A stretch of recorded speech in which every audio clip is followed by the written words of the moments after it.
A ruthless CEO loses a suitcase containing $100,000, only to have it returned by a struggling single mother waitress whose honesty challenges everything he believed about wealth and success. Their unexpected connection bridges two different worlds, proving that true riches aren't found in bank accounts, but in the hearts of those who dare to care. But before we continue, make sure to hit subscribe and let us know in the comments where you're watching from today. Michael Harrington slammed. His office door shut and loosened his tie. Another day of making millions, and he felt empty inside. At 45, he had everything money could buy: a penthouse overlooking Central Park, a fleet of luxury cars, and more bank accounts than he could count. But tonight, he had to close one more deal, and this one required cash. A lot of it. "Mr. Harrington, the money has been prepared as requested," his assistant Janet said, walking in with a black leather suitcase. $100,000 in cash. Michael barely looked up from his phone. "Just put it on the desk and make sure my car is ready. I need to meet Wilson about that property downtown." The suitcase sat there while Michael argued on the phone with yet another business partner, trying to squeeze more money out of him. "Listen, Roberts, I don't care what your other investors are offering. My price is final." He grabbed the suitcase and stormed out, still yelling into his phone. The drive downtown was a blur of traffic and more angry calls. Michael didn't even notice when he set the suitcase down outside his car while checking some documents. He was too busy threatening to sue someone. It wasn't until he arrived at the meeting spot that his stomach dropped. The suitcase was gone. $100,000 in cash vanished. "No, no, no!" He frantically called his driver, his assistant, everyone who might have seen it. Nothing. The suitcase had disappeared somewhere between his office and downtown Manhattan. Back in his penthouse that night, Michael paced back and forth, drinking scotch straight from the bottle. His reputation would be ruined. Wilson would back out of the deal. The board would question his judgment. How could he have been so stupid? The rain pounded against his windows as thunder rolled across the city. Michael was about to pour another drink when he heard it. A knock at his door. "What now?" he growled, yanking the door open. There, dripping wet from the rain, stood a young black woman he'd never seen before. She looked exhausted, her waitress uniform still on under her wet coat. And in her hand was his black leather suitcase. "I believe this belongs to you, Mr. Harrington," she said simply. Michael stared at her, then at the suitcase, unable to process what he was seeing. Where did you find this?" "On the street, near your office building. I saw your business card fall out when someone almost kicked it. I've been trying to track you down all evening." Her name was Elise Parker, and she had spent hours after her shift at the diner trying to find him, just to return what wasn't hers. Michael invited her inside, his hands shaking as he opened the suitcase. Every dollar was there, untouched. "Why?" he asked, looking at her with disbelief. "Why didn't you keep it? This much money could change your life." Elise straightened her spine, meeting his eyes directly. "Because it's not mine, Mr. Harrington. It's that simple." "Nothing is that simple," Michael scoffed. "Everyone has a price. Name yours, a reward, 10,000, 20. "No, thank you," Elise said, already heading for the door. "I need to get home to my son. I have another shift in the morning." "Wait!" Michael called out, suddenly desperate to understand. "At least let me call you a car. It's pouring out there." "I'll take the subway like I always do," Elise replied with a small smile. "Good night, Mr. Harrington." Long after she left, Michael sat staring at the suitcase, his world turned upside down. In a city where he thought everything and everyone was for sale, he just met someone who proved him wrong, and he couldn't stop thinking about her. As thunder continued to rumble outside, Michael Harrington, the man who thought he knew everything about human nature, realized he might have been wrong all along, and somewhere on a subway heading to Queens, Elise Parker had no idea that her simple act of honesty was about to change both their lives forever. Next morning, Michael couldn't focus on work. He kept thinking about Elise and her simple explanation, "Because it's not mine." No one in his world ever thought that way. His assistant Janet noticed something was off when he barely touched his morning coffee. "Are you feeling all right, Mr. Harrington?" she asked. "Janet, I need you to find someone for me," Michael said. "Her name is Elise Parker. She works as a waitress somewhere in Queens." It didn't take long for Janet to track her down. Elise worked at Mabel's Diner, a small place that had been serving breakfast specials for 30 years. Without telling anyone where he was going, Michael got in his car and drove there. The diner was nothing like the fancy restaurants he usually visited. The smell of coffee and pancakes filled the air, and the seats were worn from years of use. And there she was, rushing between tables with a coffee pot in her hand. "More coffee, sir?" Elise asked without looking up, reaching his table. "Yes, please," Michael replied, watching as she finally recognized him. "Mr. Harrington, what are you doing here? I wanted to thank you properly for yesterday and maybe buy you lunch." Elise shook her head. "I'm working, and really there's no need to thank me. I just did what anyone would do." "No," Michael said quietly. "They wouldn't. Please, just 30 minutes of your time. When's your break?" Elise sighed. "I have 15 minutes at 2 o'clock, that's all." At exactly 2, they sat in a booth at the back of the diner. Elise kept her apron on, knowing she'd have to rush back to work. "I have a son," she said, showing Michael a photo on her old phone. "Tommy, he's 8. He's the reason I work 2 jobs. He has asthma and the medical bills. Well, they're not easy, but we manage." "2 jobs and nursing school?" Michael asked, remembering the textbook he'd spotted in her bag the night before. "Night classes when I can afford them. I want Tommy to be proud of his mom." Elise checked her watch. "I should get back to work." "Let me help," Michael blurted out. "With Tommy's medical bills, your tuition—" "No," Elise cut him off firmly. "I'm not telling you this for money, Mr. Harrington. I don't need charity." "It's not charity, it's—" Michael struggled to explain. "You showed me something yesterday, something I'd forgotten existed. Real honesty. Let me do something in return. You want to do something? Be a regular customer. Leave good tips. That's honest work, not handouts." For the next week, Michael came to the diner every day. He learned that Elise's second job was cleaning offices at night. He discovered that Tommy loved superhero movies and wanted to be a doctor someday. He found out that Elise hadn't taken a day off in months. His business associates started noticing the change in him. Michael was distracted during meetings, checking his watch until it was time to go to the diner. He stopped attending his usual fancy business lunches. Even his brother David noticed something was different. "What's going on with you?" David asked one day. "The board is talking. You've been disappearing every day, turning down meetings. Are you in some kind of trouble?" "I'm fine," Michael insisted. "Better than fine, actually. I'm just seeing things differently lately." But trouble was coming.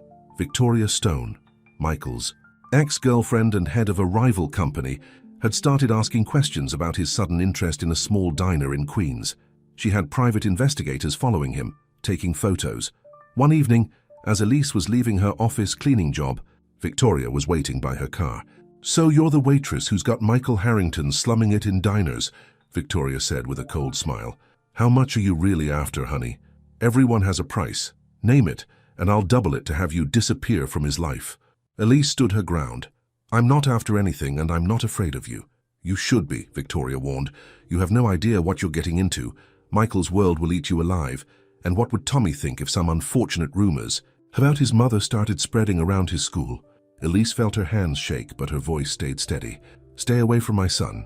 That night, when Michael came to pick her up after work, something he'd started doing despite her protests, Elise was quiet. "What's wrong?" he asked, noticing her silence. "This was a mistake," Elise said softly. "You and me, we're from different worlds, Michael. Maybe we should stop pretending otherwise." "What happened? Did someone say something to you?" "It doesn't matter. I need to think about Tommy. I can't risk—" "Elise," Michael reached for her hand. "Tell me what happened, please." As rain started falling outside, Elise faced a choice. Tell Michael about Victoria's threats and risk making everything worse, or walk away from the first man who'd made her believe in love again. Either way, she knew nothing would ever be the same. The car ride was silent as rain pounded against the windows. Michael kept glancing at Elise, waiting for her to speak. Finally, she took a deep breath. "Your ex-girlfriend, Victoria Stone, paid me a visit tonight," Elise said quietly. "She offered to pay me to stay away from you. When I refused, she threatened to spread rumors about me at Tommy's school." Michael's hands tightened on the steering wheel. "She did what?" "This is exactly why this won't work, Michael. Your world, it's all about power and money and threats. I can't expose Tommy to that." Michael suddenly pulled the car over, turning to face her. "Listen to me, Elise. Victoria doesn't represent my world. Not anymore. And I won't let her threaten you or Tommy. How can you stop her? She's right about one thing. I don't belong in your world. Today at the diner, I overheard some of your business friends laughing about you eating at such a cheap place. They were joking about what spell the waitress must have put on you. I don't care what they think, Michael insisted. For the first time in years, I'm happy, really happy. When I'm at that diner, eating slightly burned toast and drinking coffee that you always remember to make exactly how I like it, that's when I feel real. Elise wiped away a tear. It's not that simple. Why not? Because people like Victoria say so? Because we come from different backgrounds? The night you returned that suitcase, you showed me that honesty and integrity still exist. Don't let Victoria make you doubt yourself now. Just then, Elise's phone rang. It was Mrs. Martinez, her elderly neighbor who watched Tommy when she worked late. Tommy's having an asthma attack, Mrs. Martinez said, panic in her voice. I can't find his inhaler. We're on our way, Elise said, her face pale. Tell him to stay calm and breathe slowly like the doctor showed him. Michael didn't hesitate. He turned on the emergency lights and drove as fast as safely possible through the rain-slicked streets. When they reached Elise's apartment building, the elevator was broken, as usual. 4th floor, Elise said, already running toward the stairs.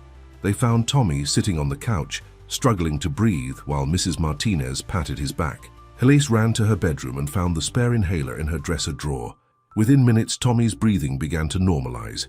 Michael watched as Elise held her son, whispering soothing words and stroking his hair. In that moment, seeing them together, he knew he couldn't let Victoria or anyone else destroy what was growing between them. The next morning, Michael walked into Victoria's office without an appointment. His ex looked up from her desk with a cold smile. Finally coming to your senses about your little waitress, she asked. Her name is Elise, Michael said firmly. And if you ever threaten her or her son again, I'll make sure every business contact you have knows about the insider trading you did last year. Victoria's smile disappeared. You wouldn't dare, you'd implicate yourself too. Try me, I've changed, Victoria. The old Michael cared about protecting his reputation above all else.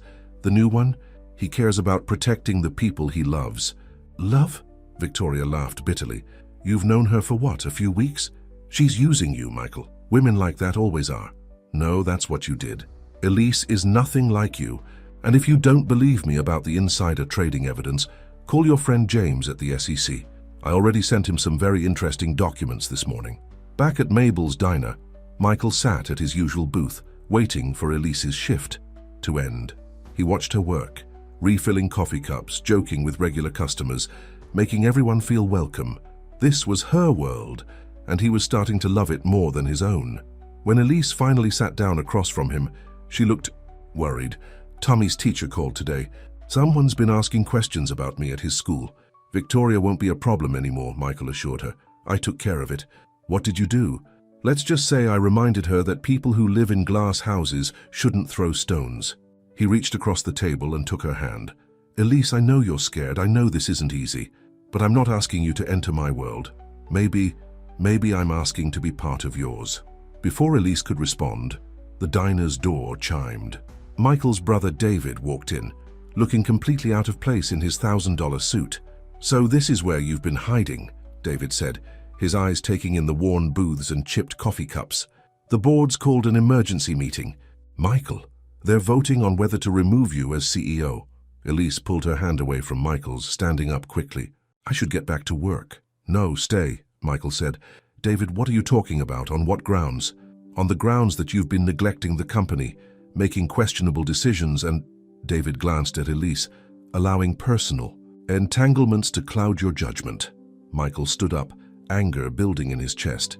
He'd fought Victoria to protect Elise, but now he was facing a bigger battle, one that could cost him everything he'd spent his life building. The question was he ready to risk it all for a woman who had knocked on his door one rainy night and changed his entire world? The fluorescent lights of the Harrington Court boardroom cast harsh shadows as Michael faced the board members.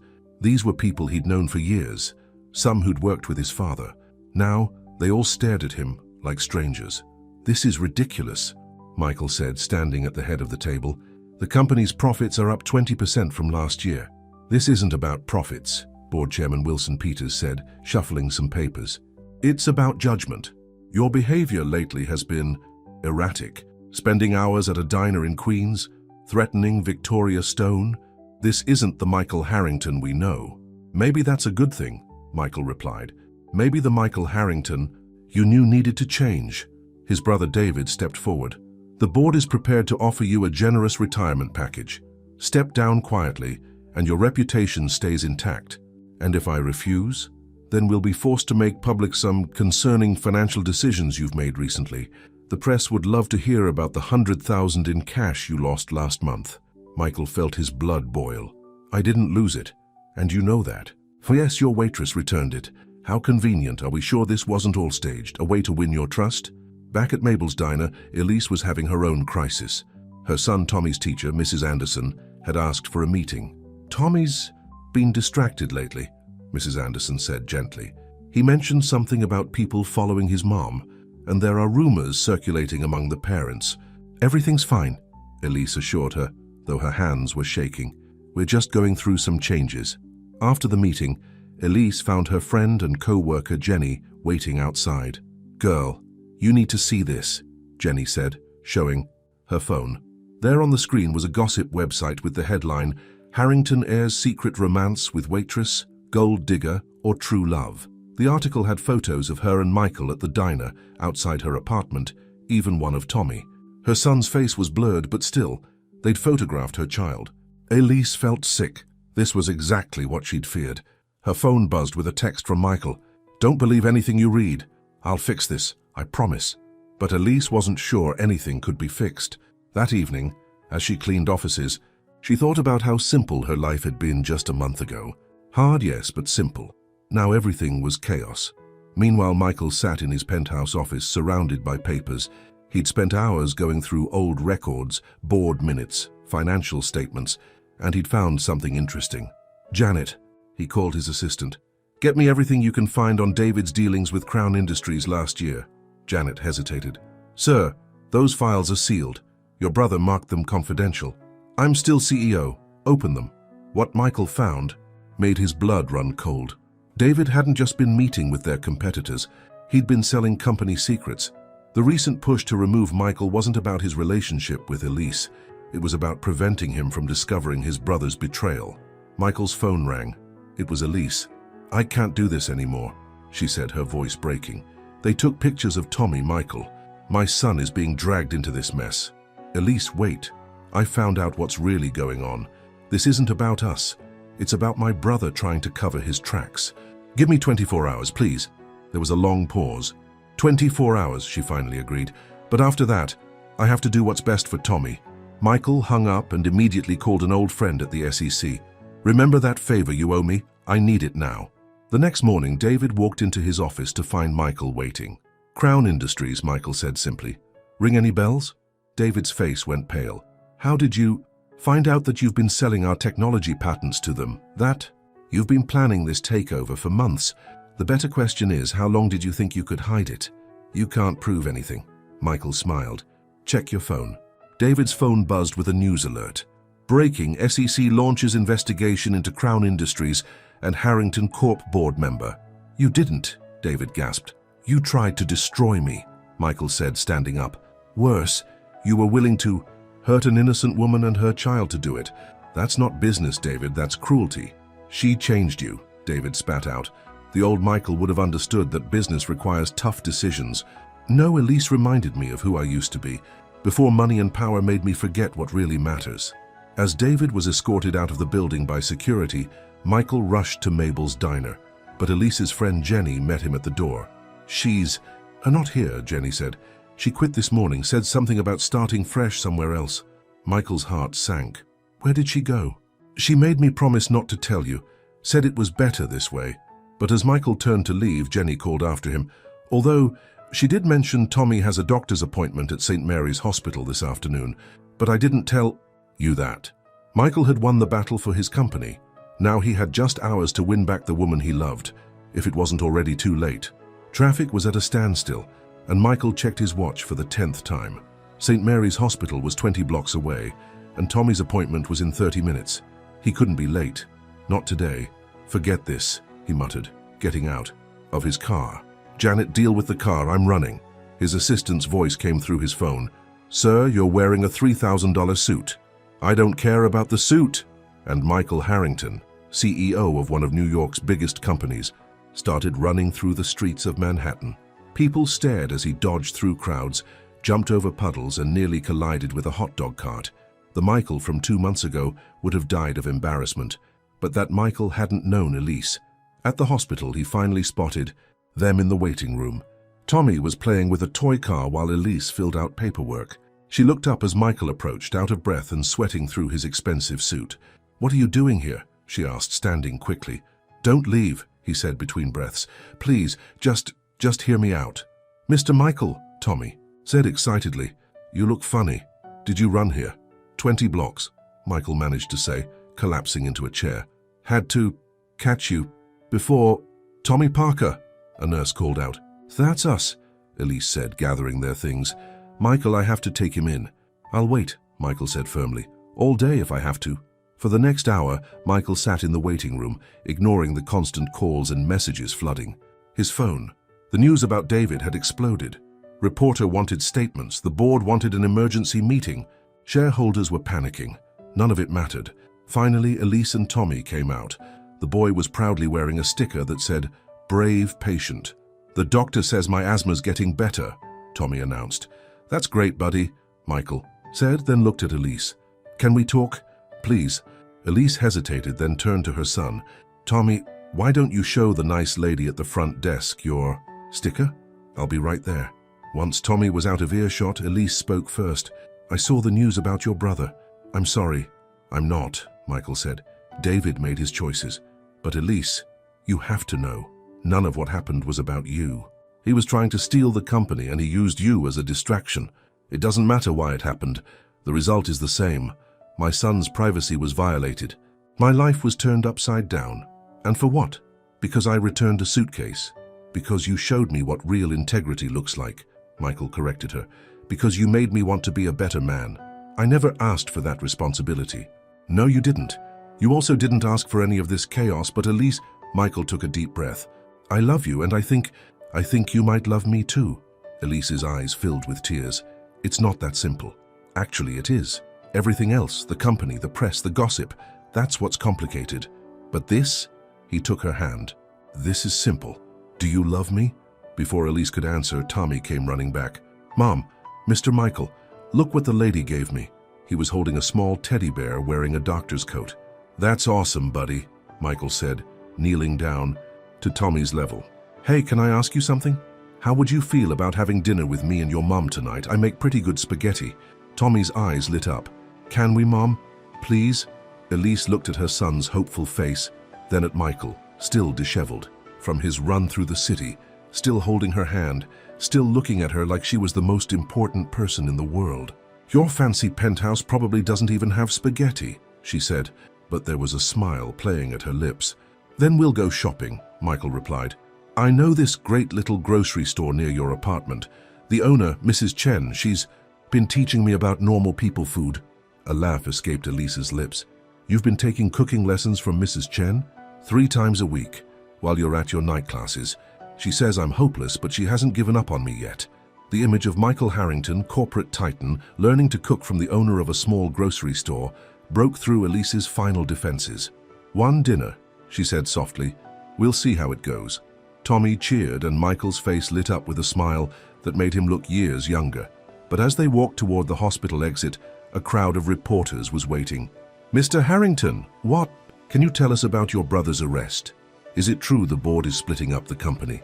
Are the rumors about your relationship with Ms. Parker true?" Michael felt Elise tense beside him. This was it, the moment that would define everything. He could dodge the reporters, pretend he didn't know her, protect his corporate image.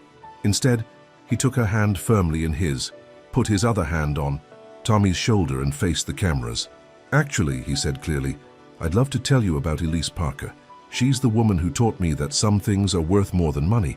She's the reason I finally had the courage to expose corporate corruption. And right now, she's about to find out if I'm as bad at cooking spaghetti as Mrs. Chen thinks I am." The reporters erupted with more questions, but Michael just smiled. "If you'll excuse us, we have some grocery shopping to do. Oh, and one more thing." He looked directly into the nearest camera. "The next person who takes a picture of this woman's son without permission will face the full legal power of the Harrington Corporation. That's not a threat. It's a promise from a man protecting his family." As they walked away from the stunned reporters, Elise squeezed his hand. "Family, huh? Too soon?" Michael asked nervously. No, she said softly. Maybe not soon enough. The spaghetti was terrible. The sauce was too watery, the noodles were stuck together, and Michael had somehow managed to burn the garlic bread. But sitting around Elise's small kitchen table, with Tommy telling animated stories about school, and Elise trying not to laugh at Michael's wounded expression, it was the best dinner he'd ever had. Maybe we should order pizza, Michael suggested, poking at a clump of pasta. No way, Elise said, taking another brave bite. You cooked this for us, we're eating it. Mom says we have to appreciate when people do nice things, Tommy added wisely, though he was mostly pushing the spaghetti around his plate. The next few weeks brought changes no one had expected. Michael insisted on handling the press, making it clear that his private life was not up for discussion. But merging their worlds proved more challenging than anyone anticipated. One morning, Elise woke up to find an army of cleaners in her apartment. "Michael," she called out, still in her pajamas, "what is this?" "I thought it would help," he said, looking confused. "You work so hard. I wanted to make things easier by having strangers go through my things without asking me. This is my home, Michael. You can't just take over like this." The cleaners were sent away, and Michael learned his first lesson about love. Good intentions weren't enough. He had to learn to ask, to listen, to understand that his way wasn't always the right way. Then came the parent-teacher conference at Tommy's school. Michael insisted on attending with Elise. "Mr. Harrington," Tommy's teacher said, clearly flustered by his presence, "we weren't expecting you. Please call me Michael. I want to be involved in Tommy's education." But after the meeting, Elise was quiet. "What's wrong?" Michael asked, as they walked to the car. "I thought it went well. It did, too well. Did you notice how differently they treated us because you were there?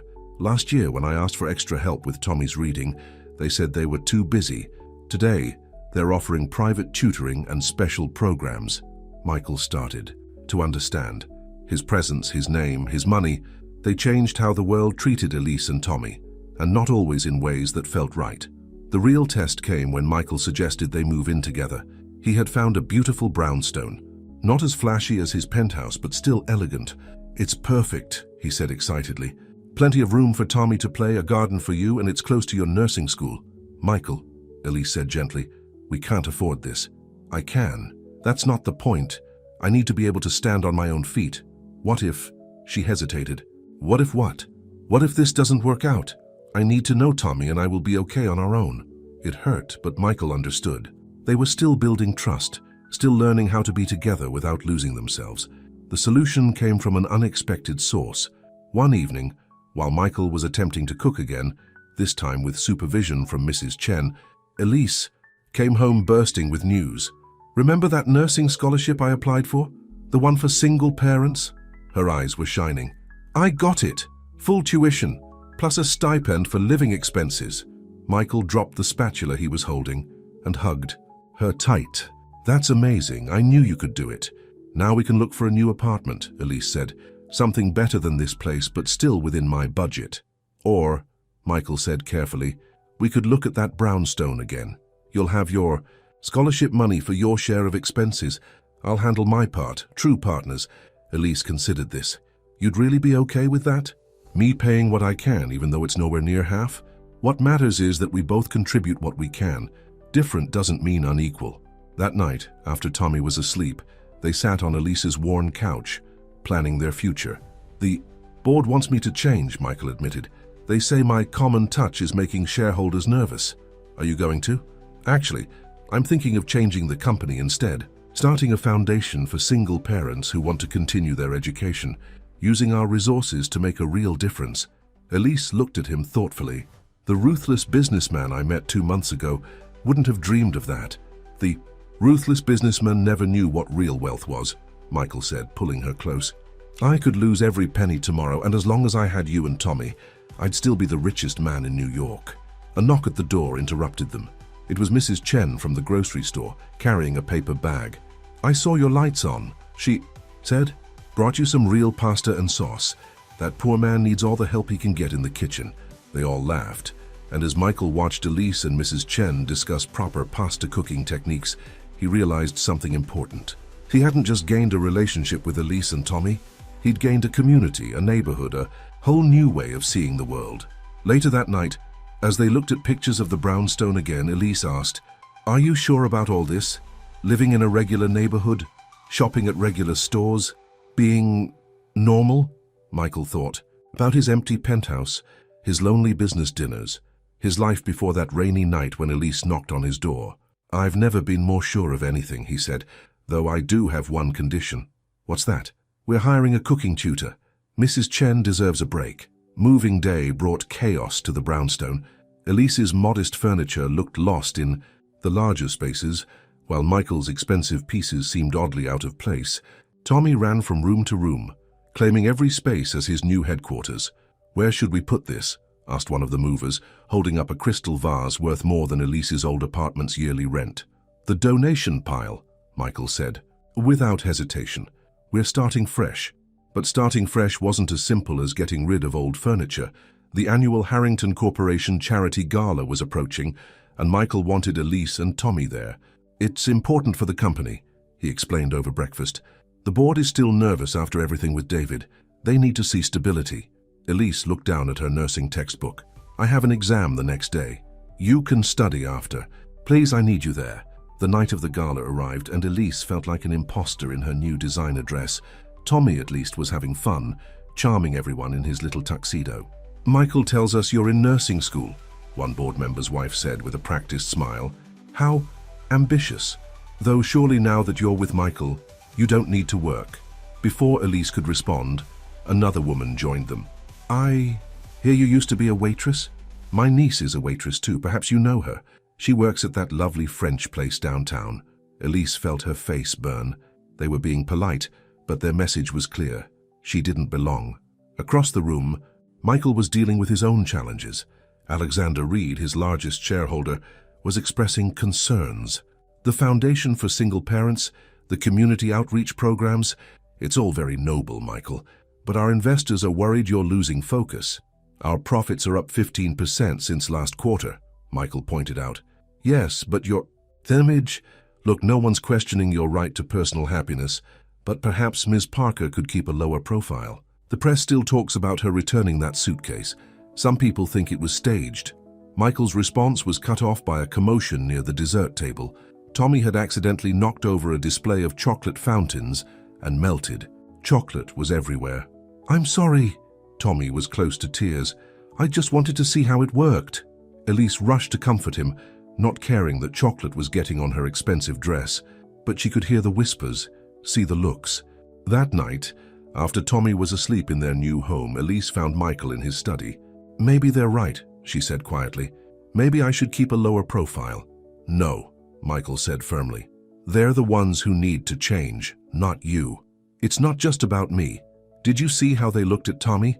Like he was some kind of invasion from another world? Then we'll build our own world, Michael declared.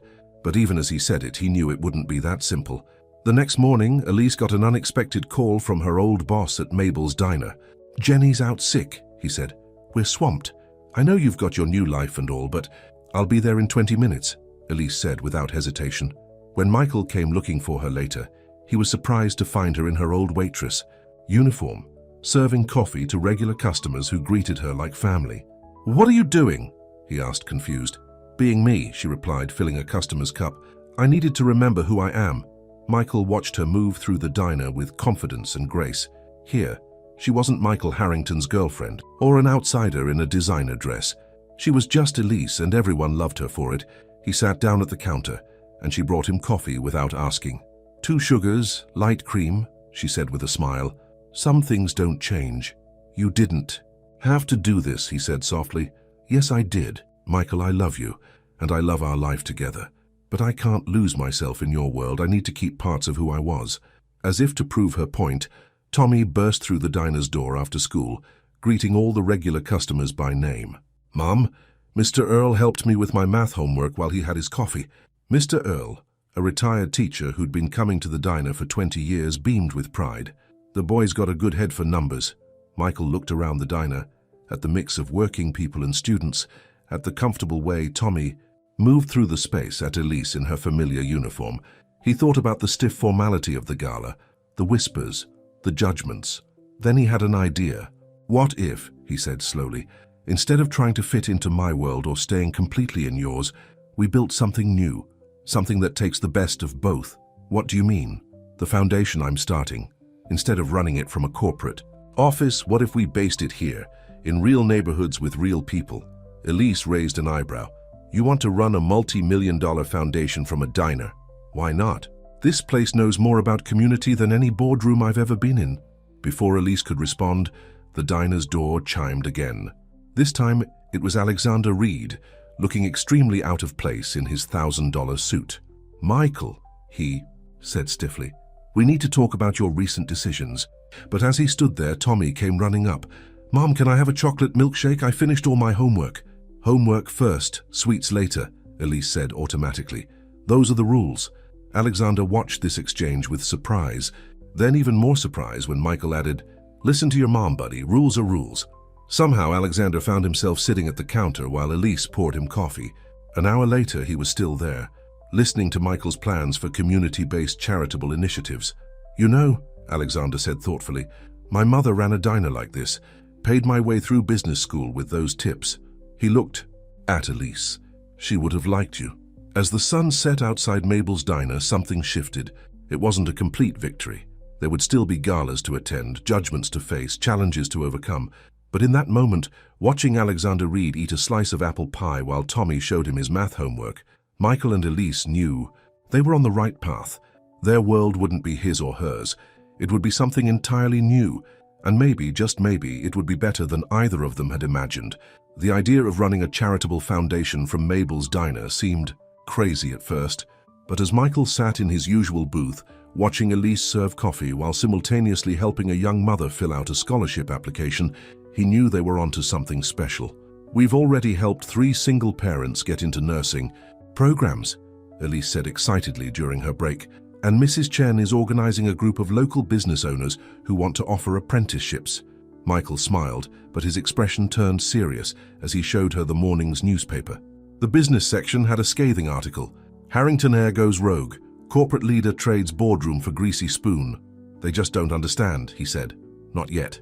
But understanding was coming from unexpected places. Victoria Stone, of all people, showed up at the diner one rainy Tuesday morning. I heard what you're doing here, she said, looking uncomfortable in the casual setting. My mother, she was a single mum. Worked 2 jobs to put me through business school. Elise tensed, remembering their last encounter, but Victoria wasn't there to cause trouble. I want to help, she said simply. My company has a mentorship program for women in business. Maybe we could expand it. Meanwhile, Tommy was thriving in their new life. His asthma was better, and his grades had improved thanks to the impromptu homework club that had formed at the diner. Mr. Earl, the retired teacher, had recruited other retired educators who now spent their afternoons helping kids with everything, from math to science projects. But not everyone was happy with the changes. One evening, as Michael and Elise were closing up the diner, a group of board members arrived unannounced. This has gone far enough, Gerald Matthews, the eldest board member, declared. Michael, your father built this company through discipline and traditional values. What would he think of this? He gestured around the diner, where the walls were now covered with flyers for education programs and job training opportunities. My father, Michael said thoughtfully. Let me tell you about my father. His first job was as a janitor. He worked nights and studied during the day. Someone gave him a chance, helped him get his start. That's all we're doing here, giving people a chance. It's not just about chances, Elise added quietly. It's about dignity. Every person who comes through that door has value, has potential. We're just helping them see it. Tommy, who had been doing his homework nearby, spoke up. Like how Mr. Earl helped me with fractions.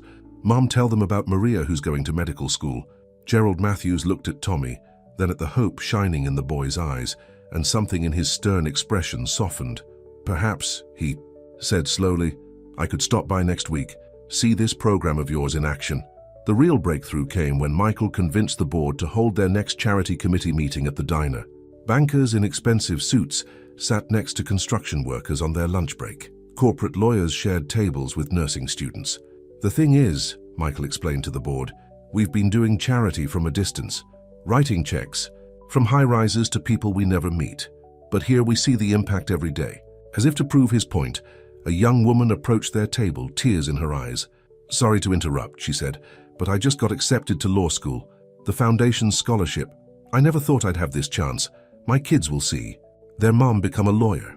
The board members shifted uncomfortably in their seats, but Alexander Reed spoke up. You know, he said, we spend millions on market research to understand our communities. Maybe we've been going about this all wrong. That night, after everyone had left, Elise found Michael sitting alone in their favorite booth. Penny, for your thoughts, she asked, sliding in beside him. I was just thinking about that night you returned the suitcase, he said. I thought I was the one with all the power, all the answers. But you had something I'd never understood before. What's that? Real wealth. The kind that comes from being part of a community, from helping others, from knowing who you are and standing firm in your values. Elise leaned her head on his shoulder. We're building something special here, aren't we? We are. Though I have to admit, I never thought I'd be so happy about trading board meetings for burger specials. Just then, Tommy came running in from the kitchen where he'd been helping Mrs. Chen clean up. Mom, Michael, Mrs. Chen's grandson got into college. First one in their family. Can we have a party? Of course we can, buddy, Michael said, ruffling Tommy's hair. That's what family does. Family, Tommy repeated thoughtfully. You know, Michael, since you and Mum are getting married next month, does that mean I can call you Dad? Michael froze, his heart skipping a beat. They hadn't told Tommy about the engagement yet, wanting to find the right moment. How did you know about that? Elise asked, surprised. Tommy grinned. I saw Michael asking Mrs. Chen how to hide the ring in a fortune cookie. She said it was a bad idea because someone might eat it. Michael laughed. Well, there goes my romantic proposal plan. Good, Elise said, kissing him softly. I like this version better. Outside, the city lights twinkled as night fell. Inside Mabel's diner, a family, unconventional as it might be, held each other close. And in that moment, the distance between penthouses and diners, between boardrooms and coffee counters, didn't seem so great after all. Because sometimes the greatest journeys aren't about moving up in the world, but about finding where you truly belong. And sometimes the most valuable things in life don't come with price tags.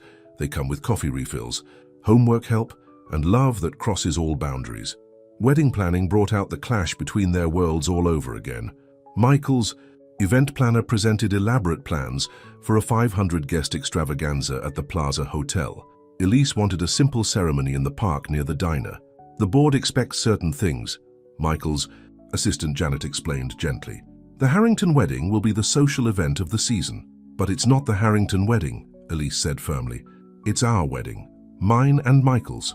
The tension came to a head during a cake tasting session at an exclusive bakery. The owner kept directing all questions to Michael, ignoring Elise completely.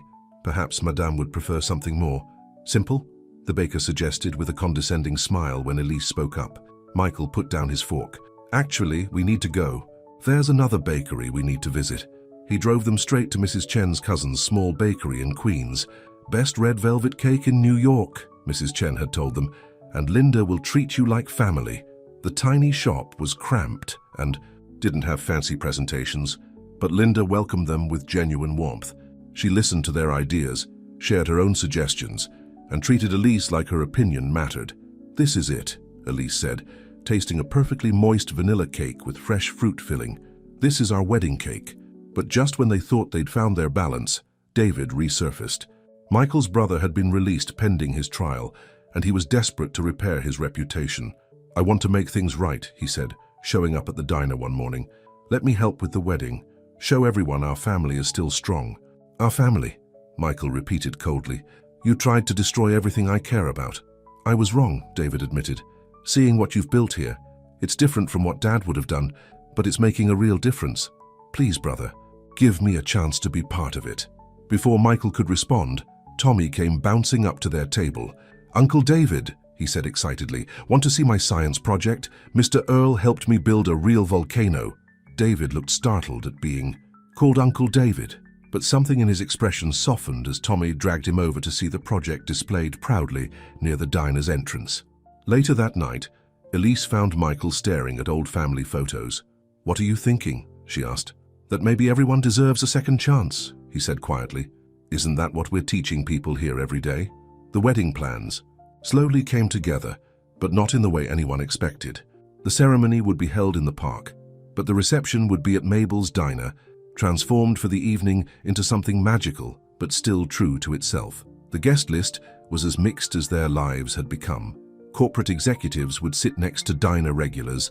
Society ladies would share tables with nursing students. Tommy would be the ring bearer, and Mrs. Chen was the unofficial wedding planner. But a week before the wedding, crisis struck. The press got hold of David's involvement in the wedding plans, and the story exploded. Business reporters questioned Michael's judgment. Society columnists predicted disaster. Some corporate sponsors threatened to pull out of the foundation. Elise found Michael in their bedroom, looking defeated. "Maybe we should postpone," he said. "Wait for this to blow over." "No," Elise said firmly. "We're not letting them win. Not now." She sat next to him and took his hand. "Remember that night I brought back your suitcase? You asked me why I did it, and I said because it wasn't mine. Well, this life we're building, it is ours, all of it. The messy parts, the beautiful parts, the parts that don't fit anyone else's expectations. But the foundation will be stronger for showing that we believe in second chances. Real ones." The next day, instead of hiding from the press, they invited them to the diner. David stood beside his brother as Michael announced the foundation's new initiative, a program specifically designed to help former white-collar offenders rebuild their lives through community service and mentorship. "Everyone deserves a chance to change," Michael told the reporters. "I know because loving Elise and Tommy changed me." The story shifted. What had been a scandal became a story of redemption, of family, of second chances. The night before the wedding, the diner was busy with final preparations. Paper lanterns hung from the ceiling, and fresh flowers filled every corner. But it still smelled like coffee and apple pie, and the regulars still came in for their usual orders. Tommy sat at the counter, practicing his ring bearer duties with Mr. Earl. Victoria Stone was there too, helping Mrs. Chen arrange flowers and actually laughing at the older woman's jokes. David worked quietly in the background, hanging decorations and following Mrs. Chen's strict instructions. "You know what's funny?" Elise said to Michael as they watched their unlikely family come together. "If you hadn't lost that suitcase—" "I didn't lose it," Michael corrected her with a smile. "I left it exactly where you would find it." Elise stared at him. "What?" "I saw you walking home from work that night. You always stopped to help old Mr. Peterson with his grocery bags, always had a kind word for everyone. I'd been watching you for weeks, trying to understand how someone could be so genuinely good." "So you left $100,000 on the street just to test me?" "No," Michael laughed. "I left it because I knew you'd return it, and I hoped it would give me a chance to meet you properly." "Michael Harrington," Elise said, shaking her head, "are you telling me you staged our entire first meeting?" "Best business decision I ever made," he said, pulling her close. "Though I have to admit, I never expected it to end up like this." He gestured around the diner, at Tommy and Mr. Earl, at Mrs. Chen bossing around a corporate CEO, at David quietly seeking redemption, at the way their two worlds had collided and created something entirely new. "Are you disappointed?" Elise asked softly. Michael looked at his soon-to-be wife, at their son, at the family they'd built that was so different from anything he'd imagined. "Only that it took me so long to learn what real wealth looks like," he said, and kissed her as the evening sun turned the diner's windows to gold. The morning of the wedding dawned clear and bright. In the park, white chairs lined the path to a simple arch decorated with flowers from Mrs. Chen's garden. Inside Mabel's diner, now transformed into a reception venue, sunshine streamed through, windows lined with twinkling lights. Elise stood in her old apartment above the diner, where she'd insisted on getting ready. Her wedding dress wasn't from a fancy boutique. It was made by Mrs. Martinez, Tommy's former babysitter, who'd turned out to be a skilled seamstress. "Something borrowed," Jenny said, holding out a delicate silver bracelet. "It was my grandmother's." "Something blue," Mrs. Chen added, pinning a forget-me-not to Elise's bouquet. "Something old," Victoria Stone said quietly, surprising everyone. She held out a small box. "It was my mother's necklace. She wore it at her wedding. She was a waitress, too, back then." Elise touched the simple pearl necklace with trembling fingers. "Victoria, I don't know what to say." "Say you'll wear it, and that you'll keep taking care of Michael. He's different now. Better." In another room above the diner, Michael adjusted his tie while David helped Tommy with his ring-bearer duties. "Nervous?" David asked his brother. "Not about marrying." Elise and Michael said, "But I want everything to be perfect for her." "It already is," David replied. "Because you finally learned what she knew all along. That perfect isn't about appearance, it's about being real." Tommy bounded over, proudly showing off his suit. "Mom's going to cry when she sees us." Happy tears, though. You know what, buddy? Michael knelt down to Tommy's level. Before we go down, I have something for you. He pulled out a small box. Inside was a gold pocket watch with an inscription, "To my son, Tommy. Time is precious, but love is timeless." Love, Dad? Tommy's eyes went wide. Really? You want me to call you Dad? More than anything, if you want to. Tommy threw his arms around Michael's neck. I've been practicing. Want to hear how it sounds? Dad, Dad, Dad. Meanwhile, the park had filled with an unusual mix of guests. Corporate executives sat next to diner regulars. Society ladies chatted with nursing students. Mr. Earl had organized a small choir of neighborhood children to sing. When the music started, Tommy walked down the aisle first, carefully carrying the rings and occasionally stopping to wave at people he knew, which was nearly everyone. Then Elise appeared, and the whole world seemed to hold its breath. She walked down the aisle alone, but she was far from lonely. Every step was lined with people who had become family. Mrs. Chen wiped away tears. Mr. Earl beamed with grandfatherly pride. Even Alexander Reed was seen dabbing at his eyes with a silk handkerchief. Michael, waiting under the arch, felt his heart stop when he saw her. She wasn't wearing an expensive designer dress or dripping with diamonds. She was simply Elise, beautiful, real, and entirely herself. Their vows weren't traditional. How could they be? I promise to always return what isn't mine, Elise said with a smile, except for your heart, which I plan to keep. I promise to never again think I can buy happiness, Michael replied, because you taught me that the best things in life aren't things at all. Tommy insisted on adding his own promise. I promise to always do my homework and help at the diner, and love both my parents even when Dad burns the toast. After the ceremony, the celebration moved to the diner. Crystal champagne glasses sat next to coffee mugs. Gourmet canapes shared space with Mabel's famous apple pie. Linda's wedding cake took center stage, 5 tiers of simple elegance that somehow bridged both their worlds. David stood to make his best man speech, his hands shaking slightly. When we were kids, he said, Michael and I thought we knew what success looked like. Corner office, expensive car, all the trappings of wealth. But my brother found something I'm only now beginning to understand, that true success is measured by the lives you touch, the community you build, and the love you share.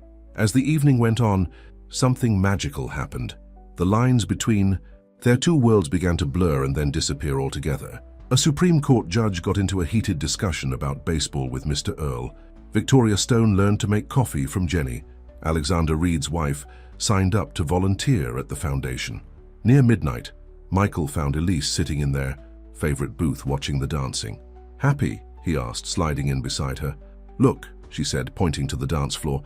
Tommy was teaching David how to do some complicated handshake he'd learned at school. Mrs. Chen was waltzing with Alexander. Reed. Victoria was helping Mr. Earl hand out pieces of wedding cake. Remember when we thought our worlds were too different to mix? Elise asked.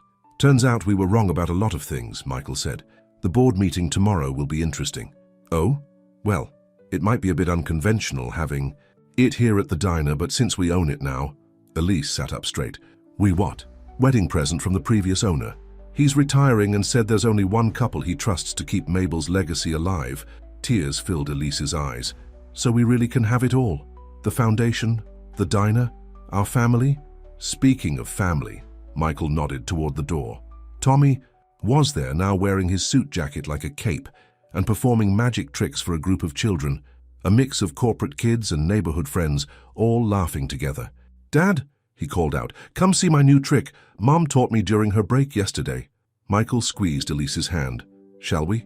They joined their son, their family, their community, all the pieces of their lives that had somehow fit together, perfectly, like a puzzle they hadn't known they were solving. Later that night, after the last guest had left and Tommy had fallen asleep on a pile of tablecloths, Michael and Elise stood outside the diner, the same spot where, months ago, she had found a suitcase that changed both their lives. You never did cash that reward check I offered you, Michael remembered. I didn't need it, Elise said. I got something better. What's that? She looked at their diner, at the sign that now read Mabel's Where Community Meets Coffee, at the foundation office they'd built next door, at the life they'd created that was bigger and better than either of them had dreamed. I got everything, she said simply, and kissed him under the starlit sky. Inside the diner, the coffee machine hummed softly, ready for another day of serving lawyers and laborers, dreamers and doers, all the people who had become part of their extended family. Because sometimes the greatest love stories aren't about overcoming differences, but about realizing that underneath it all, we're all just people looking for a place to belong. And sometimes that place is a diner in New York City, where a lost suitcase and an honest heart proved that happy endings don't just happen in fairy tales. They happen when two people are brave enough to knock on each other's doors and strong enough to keep them open for others to walk through.